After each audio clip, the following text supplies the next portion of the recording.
I want to talk to you about the Governance Committee and your recommendations there. But first, just to get your reaction to the news that Mike Freer is not going to be seeking re-election.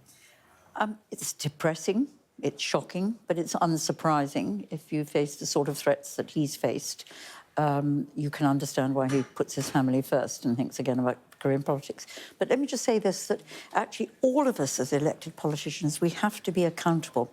So I had my first death threat, so if you believe this, in 1976 when I was in local government. There was a man with an axe who was threatening me. So it's always come a little bit with the territory. And I think back to my time in fighting the BNP up to the election in 2010, which was a pretty vicious campaign, but there was no social media, so it was all sort of it was the phone, it was letters, and it was emails, it was that sort of thing.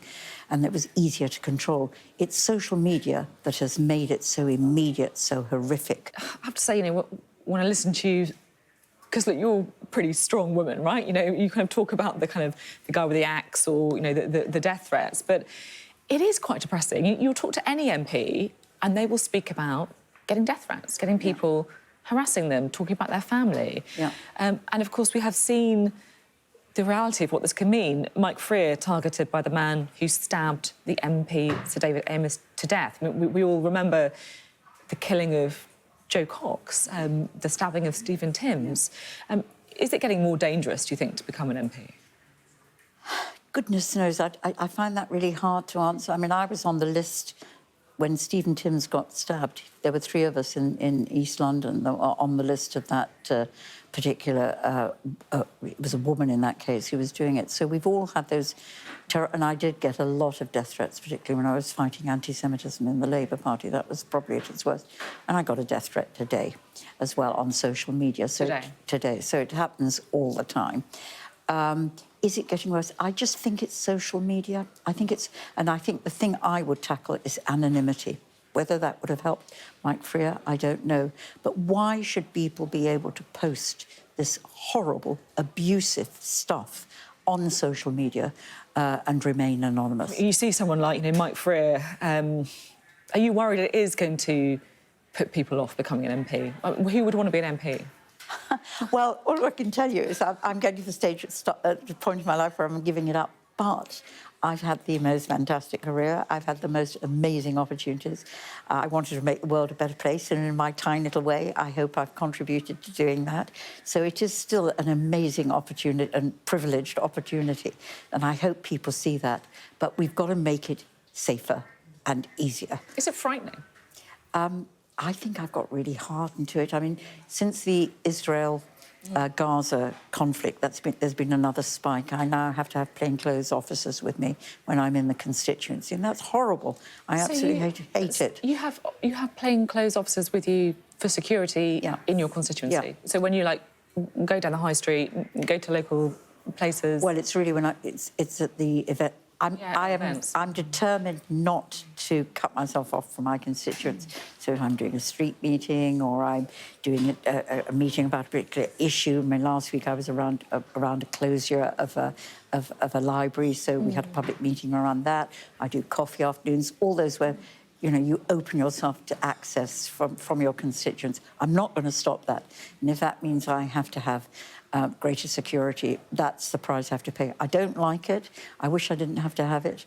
But that's the advice that I've had, and obviously I take the advice I'm given. I'm sorry, that's appalling, to be honest, and a depressing state of our, you know, our public discourse. Yeah. I want to talk to you about the Governance Committee. You know, we're talking about standards in public life, about attracting the right people to become MPs. Now, you're part of the Governance Committee, which is effectively, you know, a cross-party group trying to clean up public life, I suppose. What are you trying to do? So if I take one example, for example, there is the Commissioner who's supposed to advise the Prime Minister on the Ministerial Code, and we've seen under Boris Johnson how the Prime Minister totally ignored the advice he got. What we think is you put that on a statutory basis, you give the commissioners some independence, you give them powers so they can investigate something without being asked to do so by the Prime Minister. And then if the Prime Minister of that time doesn't agree with the findings of the commissioner, the Prime Minister will have to do a public report saying why he or she disagrees.